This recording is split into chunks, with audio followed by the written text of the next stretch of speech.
तो बेटे एक बात याद रखनी है कि नेस्टेड का मतलब ये नहीं होता कि सेम लूप्स हों, वो डिफरेंट भी हो सकती हैं, सेम भी हो सकती हैं और डिफरेंट भी हो सकती है। मैंने आपको दोनों केसेस दिखा दिए। अब बच्चे इसको इंप्लीमेंट करते हैं, लेकिन उससे पहले आपको एक बात बता दूं, यहाँ पर आपको एक डायग्राम दिखाई दे रही होगी।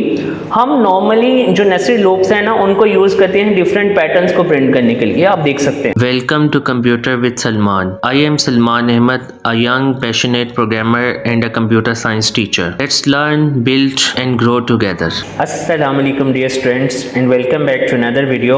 अच्छा बेटा 10th क्लास स्टूडेंट्स, बेटे आज का जो हमारा टॉपिक है वो है बेटे नेस्टेड लूप। लास्ट में आपको पता है कि हमने एंड स्टेटमेंट के बारे में पढ़ा था, और जैसे मैंने बेटे आपको लास्ट वीडियो में ही बता दिया था कि नेस्टेड लूप में आपको इसका यूज मिलेगा, इसलिए हमने एंड स्टेटमेंट को पहले क्लियर कर लिया हुआ है। अब बच्चे देखते हैं कि बेसिकली नेस्टेड लूप क्या होती है। बेटा नेस्टेड लूप बहुत आसान है, एक लूप के अंदर किसी दूसरी लूप का होना। आपको पता है हमने दो लूप्स पढ़ी हैं, एक का नाम था व्हाइल लूप और दूसरे का नाम था बेटा फॉर इन लूप, जिसे आप फॉर लूप भी कह सकते हैं, लेकिन लॉजिकली आपको पता है फॉर इन लूप ही कहना है आपने। पाइथन में फॉर इन लूप होती है, फॉर लूप नहीं होती। तो बेसिकली बच्चे जब एक लूप के अंदर कोई दूसरी लूप आ जाए तो उसको हम नेस्टेड लूप कहते हैं। यहाँ पर आपको दिखाई भी दे रहा है, a loop inside another loop. अच्छा जरूरी नहीं है कि फोर के अंदर फोर हो और वाइल के अंदर वाइल हो। बेटा लूप है, फोर है, वाइल है, तो फोर के अंदर वाइल भी हो सकती है और वाइल के अंदर फोर भी हो सकती है, और ये सेम भी हो सकती है। जैसे आपको यहाँ पर स्ट्रक्चर दिखा रहा हूँ, ये बेसिकली बच्चे नेस्टेड लूप का सिंटैक्स है, और अगर आप सिंटैक्स की जगह बच्चे इसके कोड भी लिख देंगे वो भी चल जाएगा। तो आप यहाँ पर देख सकते हैं फोर के अंदर फोर भी हो सकती है जैसे मैंने कहा, और ऐसा नहीं कि लूप सेम ही होंगी। यहाँ पर अगर आप देखें तो फोर के अंदर बच्चे किसको मैंने ऐड किया हुआ है, वाइल को ऐड किया हुआ है। तो बेटे एक बात याद रखनी है कि नेस्टेड का मतलब ये नहीं होता कि सेम लूप्स हों, वो डिफरेंट भी हो सकती हैं, सेम भी हो सकती हैं और डिफरेंट भी हो सकती है। मैंने आपको दोनों केसेस दिखा दिए। अब बच्चे इसको इंप्लीमेंट करते हैं, लेकिन उससे पहले आपको एक बात बता दूं, यहाँ पर आपको एक डायग्राम दिखाई दे रही होगी। हम नॉर्मली जो नेस्टेड लूप्स हैं ना, उनको यूज करते हैं डिफरेंट पैटर्न्स को प्रिंट करने के लिए। आप देख सकते हैं, आपको पता है कि आप सिंपली आप प्रिंट एफ फंक्शन से भी कर सकते हैं, लेकिन नॉर्मली अगर आपने लूप्स का यूज करना है तो और ऐसे पैटर्न्स को प्रिंट करना है लूप्स के through, then we use the concept of nested loop. आप ये नेस्टेड लूप्स के थ्रू कर सकते हैं। आपकी बुक में बच्चों ने राइट ट्रायंगल वाली example I think so mention की हुई है, ये आप देख सकते हैं। इसको प्रैक्टिस करते हैं, इन्होंने डिफरेंट टेक्निक यूज की है। मैं आपको इससे ज्यादा आसान बता दूंगा जो बेसिकली हम जिस फॉर्मेट से कर रहे हैं। तो आपको पता है ये मैंने पहले ही ओपन किया हुआ है बच्चे, आपको पता है ये क्या चीज है।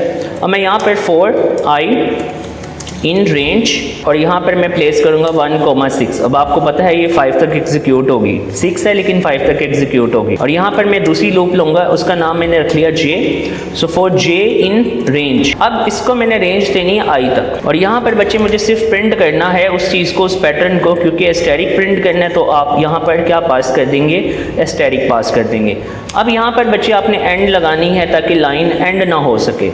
अगर लाइन ब्रेक होगी तो आपको पैटर्न प्रॉपर नहीं मिलेगा। अब मैं बच्चे यहाँ पर सिंपली एक प्रिंट लगा रहा हूँ, ये खाली आपको पता है अगर आप खाली प्रिंट लगाते हैं तो ये बेसिकली लाइन की ब्रेकिंग के लिए होता है। अब मैं बेटा सिंपली इसको रन कर दूंगा, इसका मैं लॉजिक भी आपको बताता हूँ। बेटे ये आप देख सकते हैं, ये आपके पास same as it is pattern print हो गया जो यहाँ पर भी मौजूद है। आप इस कोड को देख सकते हैं, मैं इसको आपको लॉजिक बता देता हूँ। बेटे आपको इसका स्ट्रक्चर बता दूँ, आपको याद होगा हमने नेस्टेड सिलेक्शन स्ट्रक्चर भी पढ़ा हुआ है कि एक कंडीशन के अंदर दूसरी कंडीशन आ जाए। इसका कंसेप्ट वही है कि इनर कंडीशन या इनर लूप कब एग्जीक्यूट होती है, जब बेटे आउटर लूप की कंडीशन ट्रू होगी। जब आउटर लूप की कंडीशन ट्रू होगी तो इनर लूप एग्जीक्यूट होगी, वरना इनर लूप एग्जीक्यूट नहीं होगी। ये कंसेप्ट वही है। अब यहाँ पर बच्चे आई में पहले है 1, तो यहाँ पर इसकी कंडीशन भी चेक हो रही है, रेंज भी चेक हो रही है। क्या आई 1 और 6 के दरमियान है? बिल्कुल है। दूसरी साइड पे ये रेंज कुछ इस तरह काम करती है। दूसरी साइड पे बच्चे यहाँ पर जे है, तो आपको पता है जे की रेंज मैंने किस पे सेट की हुई है, आई पे। इसका मतलब है जो बेसिकली आई की रेंज होगी वो किस में डेफिनेटली स्टोर हो जाएगी, वो जे में। अब पहले आई की वैल्यू क्या है 1, तो यहाँ पर क्या आ जाएगा 1। अब जब आई की वैल्यू 2 होगी तो यहाँ पर क्या आ जाएगा 2। अब बेटा ये प्रिंट कैसे हो रहा है मैं आपको बताता हूँ। अब आपको पता है कि बाय डिफॉल्ट लेट्स सपोज मैं इसमें 1 करता हूँ तो ये एक दफा प्रिंट होगा। मैं आपको पता आप 2 पैरामीटर पास करते हैं, स्टार्टिंग वैल्यू और एंडिंग वैल्यू। राइट नाउ बच्चे आई की वैल्यू 1 है तो ऑब्वियसली यहाँ पर 1 आ जाएगा, तो ये एग्जीक्यूट होगा 1 टाइम। उसके बाद बच्चे दोबारा आई की वैल्यू जब 2 हो जाएगी तो यहाँ पर अब 2 आ जाएगा, तो ये अब कितनी दफा एग्जीक्यूट होगा बेटा, डेफिनेटली 2 टाइम।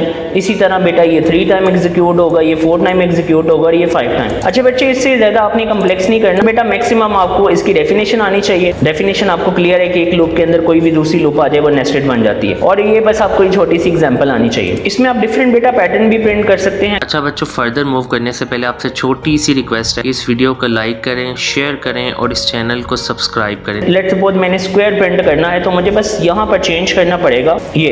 अब ये इसके डिफरेंट मेथड्स हैं, ये स्क्वायर प्रिंट कर देगा, आप ये देख सकते हैं। लेकिन बहरहाल अब बच्चे आपने इसको मैक्सिमम इस लेवल पर आपको अगर loop basic loop single loop जो आप कर चुके हैं, फॉर इंप्लीमेंट करनी आ गई, वाइल इंप्लीमेंट करनी आ गई, दैट इज इनफ। बस अब आपने इसमें याद ये रखना है कि आपने इसको प्रिंट कैसे करना है, वो सारा कुछ मैंने आपको बता दिया, लॉजिक बता दिए कैसे काम कर रही है। इसके बाद लेट्स सपोज बच्चे मुझे कोई नंबर पैटर्न भी चाहिए ना, तो वो भी मैं कर सकता हूँ। लेट्स से मैं यहाँ पर आई पास कर देता हूँ। क्या पास कर देता हूँ? आई। तो ये आपको कुछ नंबर्स दिखाई दे देंगे, ये आप देख सकते हैं। इसी तरह लेट्स सपोज मैं जे पास करता हूँ तो उसके मुताबिक प्रिंटिंग होगी, ये आप देख सकते हैं।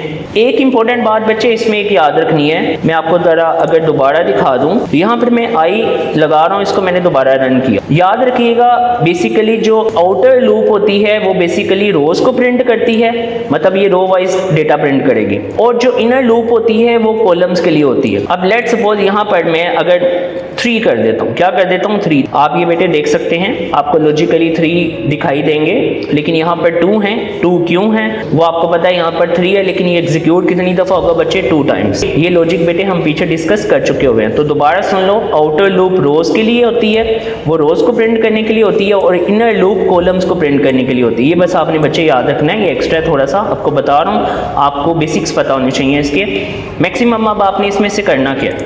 अब आपने इसमें से बेटे डेफिनेशन करनी है, जो बेसिकली नेस्टेड लूप की आप करेंगे यहाँ से यहाँ तक, मतलब कंप्लीट यहाँ से लेकर आपने इसको बेटे यहाँ तक मार्क करना है। उसके बाद आपने इस एग्जाम्पल को देख लेना एक नज़र, वो मैंने आपको कोड भी बता दिया, that is much easier way कि आप इसको कैसे कर सकते हैं। सो बेटा that was our today video. अल्लाह हाफिज़। Thanks for watching students and kindly don't forget to subscribe.